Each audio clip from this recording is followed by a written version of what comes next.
Nosotros vamos a ir con información de Ucrania. Los manifestantes de la oposición han dado una tregua a las protestas. En tanto, se sabe que la oposición y el gobierno habrían llegado a un acuerdo preliminar.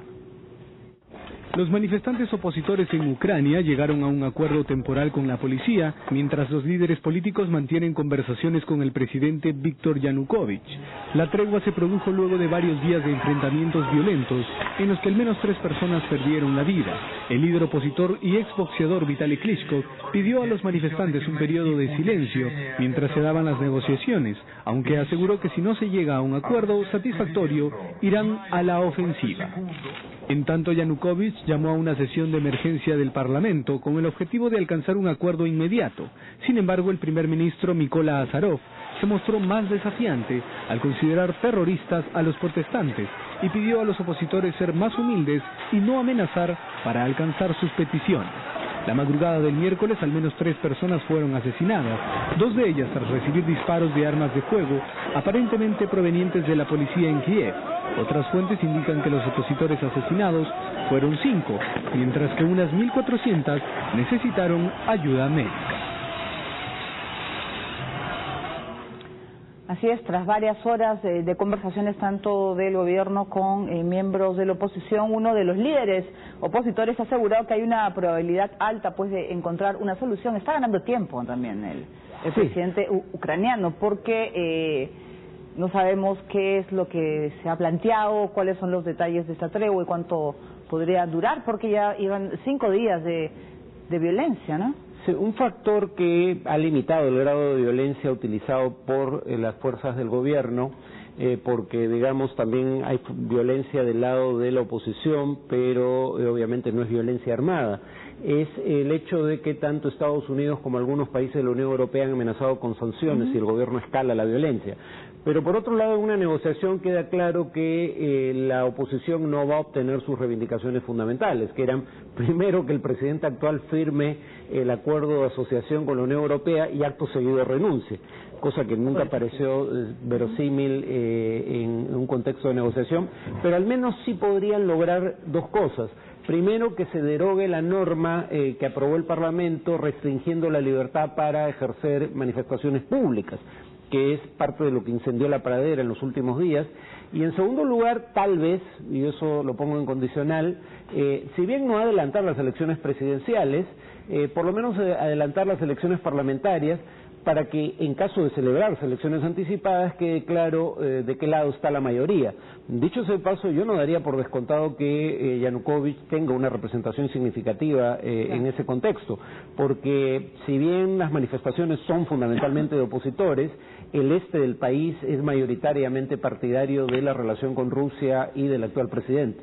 Es el Parlamento ucraniano, que le dicen la Rada Suprema, va a celebrar la próxima semana una reunión para ver cómo afrontar un cambio o una solución a este problema, pero se dice que el presidente ucraniano podría ofrecer la cabeza de su primer ministro como una solución, o sea, para la suerte para el primer ministro, o sea, canjearla por la suya propia, ¿no? Sí, digamos, y generar lo que podría ser algo parecido, bueno, guardando las diferencias, a la experiencia de la cohabitación en Francia, en donde el primer ministro pertenezca a la oposición o cuando menos sea un independiente que genere confianza entre sectores opositores, mientras Yanukovych sigue siendo presidente. Efectivamente, ese es el tipo de fórmula de transacción que podría salir de una negociación, no la renuncia del presidente. ¿Se sabe si hay una propuesta o ayuda de Rusia en estos momentos? Porque a Rusia más bien le conviene que haya tranquilidad en Ucrania, ¿no? Con el apoyo que ha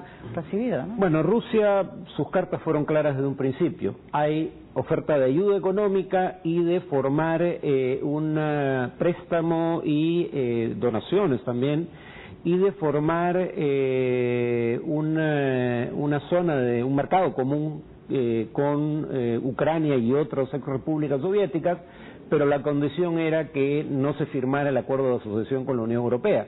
Y en este momento Putin básicamente culpa a las potencias occidentales de injerencia en lo que pasa en Ucrania, pero en realidad tanto las potencias occidentales como Rusia han estado peleando por influencia en Ucrania prácticamente desde que se disolvió la Unión Soviética. Muy bien, nosotros vamos con otros temas. El desempleo en España repuntó en el último trimestre del año pasado, a pesar de que el número de parados ha bajado en 69.000 personas durante el 2013, la cifra más baja desde el segundo trimestre del 2007.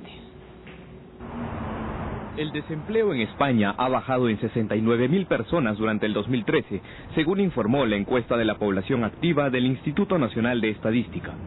Esta es la primera vez desde la segunda mitad del 2007 que se registra un descenso anual de desempleo. Sin embargo, el último trimestre del año, el paro repuntó de 25,98% a 26,03%. Pese a todas estas cifras, los ciudadanos españoles afirman no ver ningún tipo de recuperación en materia de empleo. El 40% de los contratos en diciembre fueron temporales, entre ellos mi hermano que lleva 3 años en el paro y yo también. Y bueno, yo no llevo 3 años como él, pero no, la gente de a pie desde luego no ve ningún tipo de recuperación. Yo creo que estamos manteniéndonos a flote como podemos, pero recuperación hay poca. El especialista Javier Urones señaló que si bien todavía no se crean puestos de empleo neto, las cifras demuestran una leve mejoría que deben ser mantenidas a lo largo del 2014. Nosotros pensamos que estamos pasando por un proceso de estabilización en la tasa de desempleo. Es cierto que todavía estamos cercanos a esos 6 millones de parados, pero aún así vemos signos de mejora. Ahora lo que hay que hacer es mantener esta pequeña mejoría que estamos teniendo. Es cierto que todavía no estamos creando empleo neto, pero nosotros somos conscientes de ello y pensamos que este año 2014 se va a crear efectivamente empleo neto y va a ser un buen año para la creación de empleo. Desde que Mariano Rajoy llegó al poder como jefe de gobierno, España ha perdido 1.049.300 ocupados. Esto genera también la pérdida de población activa, debido a que muchas personas ya ni tienen esperanzas de encontrar trabajo. Así es, en España hay mucha gente que lleva años sin encontrar empleo o ha sido pues trabajos temporales que les ayuden pues a sobrevivir y en muchos casos están viviendo de la pensión de los abuelos, ¿no? Sí. Y eso es realmente lamentable, perdiendo hipotecas, departamentos y quizás todo su futuro. Sí, la situación más dramática es el de las familias en donde ningún miembro de la familia tiene una fuente de ingresos, ¿no? Esos son los casos realmente críticos. Y las cifras en realidad, digamos, dan para múltiples lecturas. La primera, si queremos ver el vaso medio lleno, es el hecho de que en el último trimestre sube ligeramente el desempleo, pero claro, eso se debe en buena medida que el trimestre anterior, el tercer trimestre del año, incluye en buena medida los 2 principales meses de actividad turística del año, digamos julio y agosto, y es un factor estacional que claramente no está presente en el último trimestre. Entonces, esos empleos adicionales por el turismo se pierden en el último trimestre, por ende las cifras del último trimestre no son tan malas como pareciera. Por otro lado, sin embargo, cuando se dice que a nivel del año el empleo ha crecido, en primer lugar están creciendo más los empleos a tiempo parcial que los empleos a tiempo completo, que de hecho siguen bajando marginalmente. Pero en segundo lugar, la palabra marginal aquí es clave. Sea que suba o baja el desempleo, el cambio es una gota en el océano, o por lo menos una gota en un vaso de agua, no hace mayor diferencia.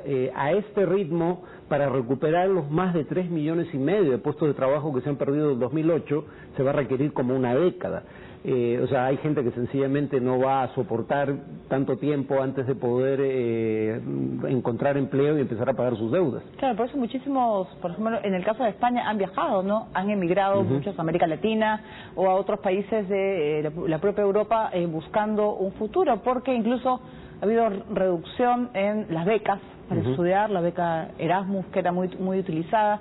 Así que uno se pregunta si por lo menos un par de años va a pasar o van a pasar para que se pueda por lo menos ver algunos resultados, ¿no?, de mejoría. Sí, además España está perdiendo capital humano, tiene una sangría enorme de capital humano, primero porque profesionales calificados están perdiendo puestos de trabajo y luego se van y trabajan. Había el caso de una mujer que se fue a trabajar a la NASA, obviamente esa mujer ya no va a regresar a España, muy probablemente, no va a encontrar en España, ni siquiera en una España con recuperación económica, el trabajo que ha encontrado afuera. Eso le va a pasar a muchos con alta calificación. Pero además, aquellos que están calificados y son jóvenes y no han trabajado en 5 años, pierden esa calificación. Nunca adquirieron experiencia laboral, por un lado, y se olvidan básicamente de lo que aprendieron a través de sus estudios. Muy difícil la situación para los españoles. Muy bien, nos vamos a Estados Unidos. Miles de personas se enfrentaron en la ciudad de Washington contra el aborto. Los asistentes defendieron la adopción como una alternativa para las mujeres embarazadas que no quieran tener a sus hijos. Ni las gélidas temperaturas ni la distancia pudieron evitar que miles de activistas en contra del aborto se reunieran en el National Mall con motivo de la Marcha por la Vida en la ciudad de Washington. Los grupos de activistas a favor de la vida procedentes de diferentes partes del país se hicieron presentes en esta marcha que ya se celebra de manera anual desde enero de 1973. Cuando la Corte Suprema de Estados Unidos legalizó el aborto, del que ya se cumplieron 41 años. Mensajes como el aborto es asesinato o deja vivir a tu bebé se podían leer en cientos de pancartas y globos que portaban los manifestantes, entre los que hubo bastante presencia juvenil e infantil. Cada año se intensifica la presencia de activistas, ya que según las cifras brindadas por una ONG del país, se estima que en Estados Unidos cerca de 2 millones de abortos se han llevado a cabo desde el año 2008. Muy bien, nosotros vamos a hacer una primera pausa en el programa. Vamos a regresar con mucho más información, entre ellas la devaluación del peso en Argentina, la peor de los últimos 12 años. Y también vamos a regresar con Bolivia. Evo Morales ha anunciado la próxima construcción de un reactor nuclear. Volvemos.